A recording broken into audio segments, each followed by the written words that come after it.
never seen anyone pick it up that quickly before. Reality's not gonna be enough for her now, and when she comes back, you're gonna have her building mazes. Where are you gonna be? I gotta go visit Eames. Eames? You buy.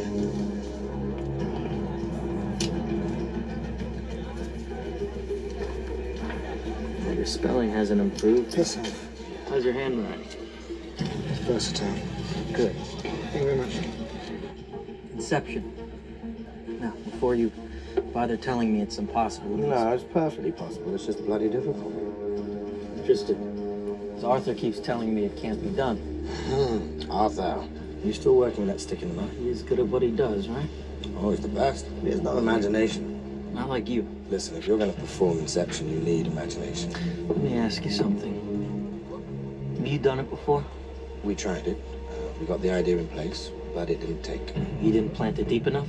No, it's not just about depth. You need the simplest version of the idea in order for it to grow naturally in your subject's mind. And it's a very subtle art. So what is this idea that you need to plant? We need the heir of a major corporation to dissolve his father's empire. You see, right there, you have various political motivations and anti-monopolistic sentiments and so forth, but all of that stuff, it's really at the mercy of your subject's prejudice, you see. And what you have to do is start at the absolute basic. Which is what? The relationship with the father. Do you have a chemist? No, not yet. Right. Okay, well, there's a man here, Yusuf. The absolute basics. The relationship with the father. No accidents and mistakes in my testimony. I have to carry my daughter's testimony. So, some really strange things happening when it comes to father relationship with my daughter Amy.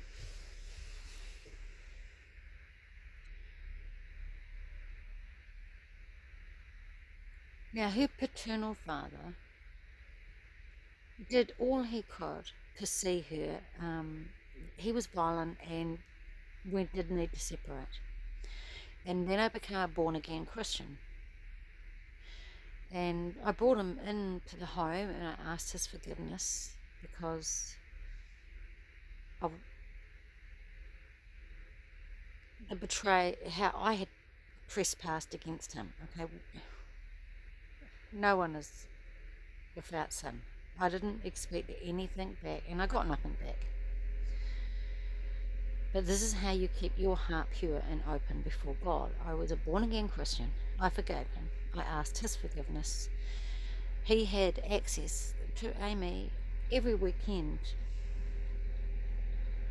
Just unexplainably, really.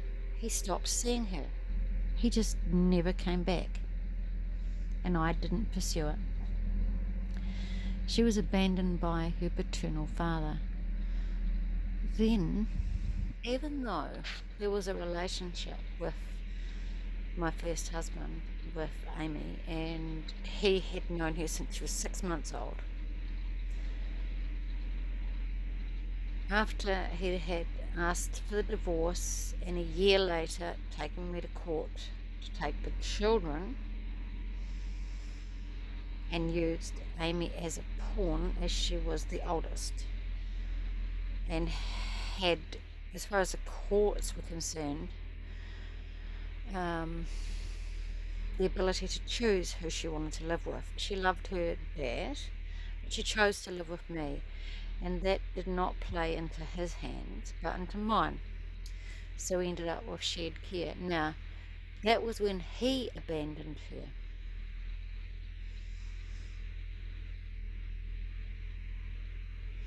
So that's 2 abandonments and then a dream.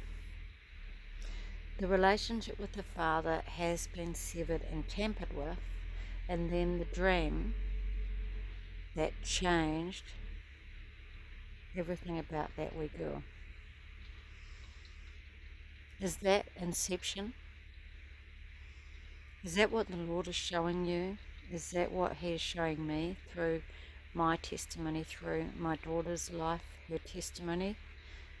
Because there are no accidents or mistakes. God is showing us what Inception means.